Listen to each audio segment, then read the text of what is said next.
Okay, let's get right into it. We're going to explore a mathematical prophecy that was born during the Cold War, and a pretty radical theory that completely reimagines what's next for humanity. It's really a story about one single date with two totally different potential destinies. So, you might want to circle this on your calendar. Now, this date, it doesn't come from some dusty old prophecy or a blockbuster movie. Nope. It's the shocking conclusion from a scientific paper published back in 1960 in the journal Science. And it wasn't predicting an apocalypse. It was predicting infinity. So that kind of begs the question, right?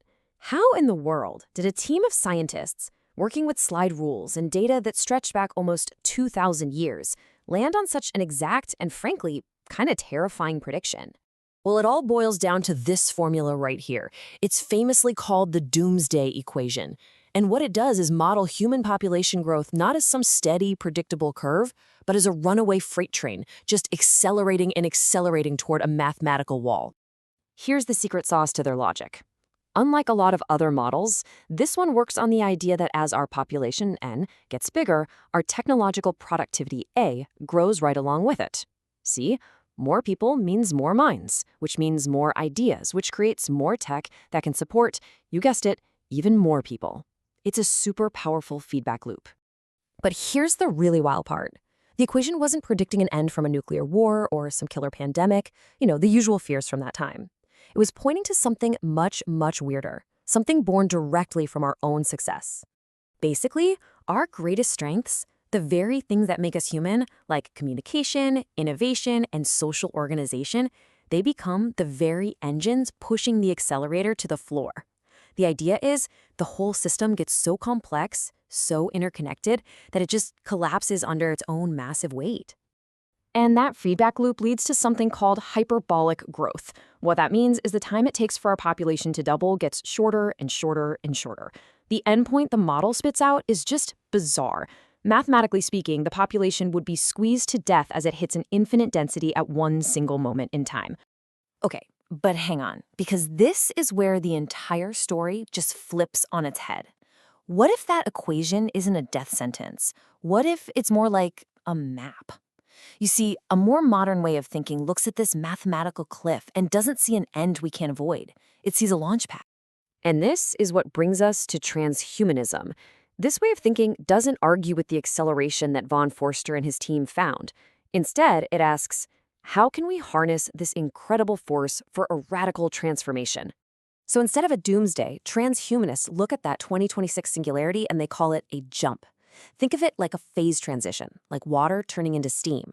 They see it as a moment we could leap into a completely new form of existence, powered by an intelligence explosion, where our tech starts improving itself at a rate we can't even imagine.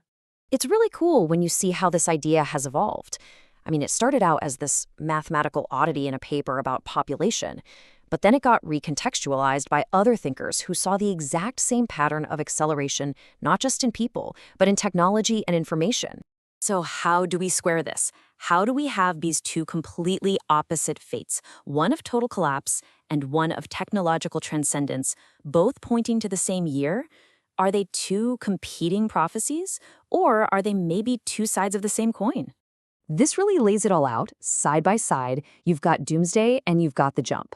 But the key thing to realize is these aren't two different predictions. They're two different ways of looking at the same mathematical event, just separated by 60+ years of technological context.